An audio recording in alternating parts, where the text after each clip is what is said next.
ब्रज में एक ब्राह्मण रहते थे जो बड़े धर्मात्मा और दयालु थे। वे हमेशा दूसरों की भलाई के लिए कार्य करते थे, लेकिन एक बार भूल से उनसे कोई पाप हो गया था। जब उनकी मृत्यु हुई तो पूरा ब्रजमंडल उनके लिए शोक में डूब गया। लोग मानते थे कि उनके इतने अच्छे कर्मों के कारण वे स्वर्ग जाएंगे। तब यमराज के दूत उन्हें लेने आए। यमराज ने कहा कि वे ब्राह्मण को नरक के पास से होते हुए ले आएं, क्योंकि ब्राह्मण ने एक छोटा सा पाप किया था और उसे इसका दंड मिलना था। जब यमदूत ब्राह्मण को नरक के पास लेकर पहुंचे तो वहां नरक में पड़े प्राणियों की चीख पुकार और दुख की आवाजें सुनकर ब्राह्मण का दिल घबराने लगा।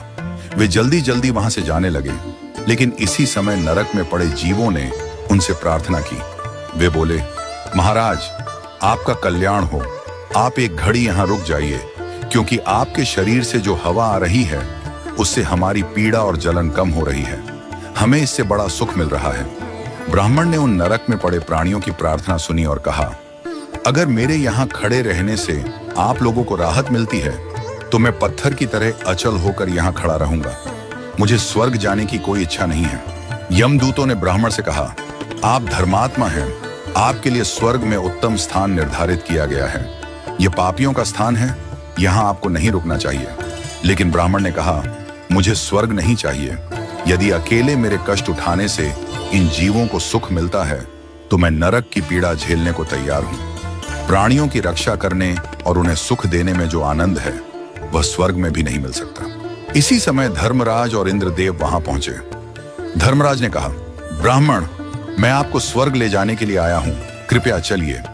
लेकिन ब्राह्मण ने कहा, जब तक ये नरक में पड़े प्राणी इस कष्ट से मुक्त नहीं होते मैं यहां से कहीं नहीं जाऊंगा। धर्मराज बोले, ये पापी जीव हैं, इन्होंने कोई पुण्य नहीं किया, इसलिए ये नरक से कैसे छूट सकते हैं। तब ब्राह्मण ने कहा, मैं अपना समस्त पुण्य इन जीवों को दान कर रहा हूं, आप इन्हें स्वर्ग ले जाइए और इनके बदले में अकेले नरक में रहूंगा। ब्राह्मण की बात सुनकर इंद्रदेव ने कहा, ब्राह्मण, आपने अपना पुण्य इन जीवों को दान कर दिया है।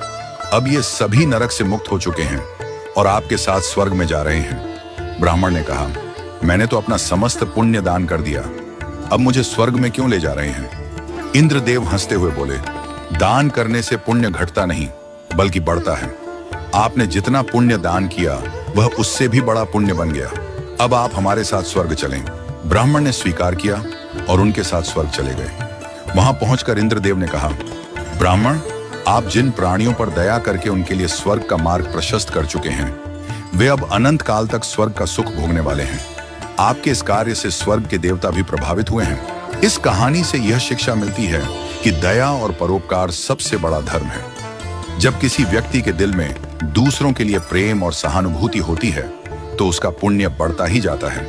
स्वर्ग या ब्रह्मलोक में जाने से ज्यादा बड़ा सुख दूसरों की भलाई में है और यही वास्तविक पुण्य है।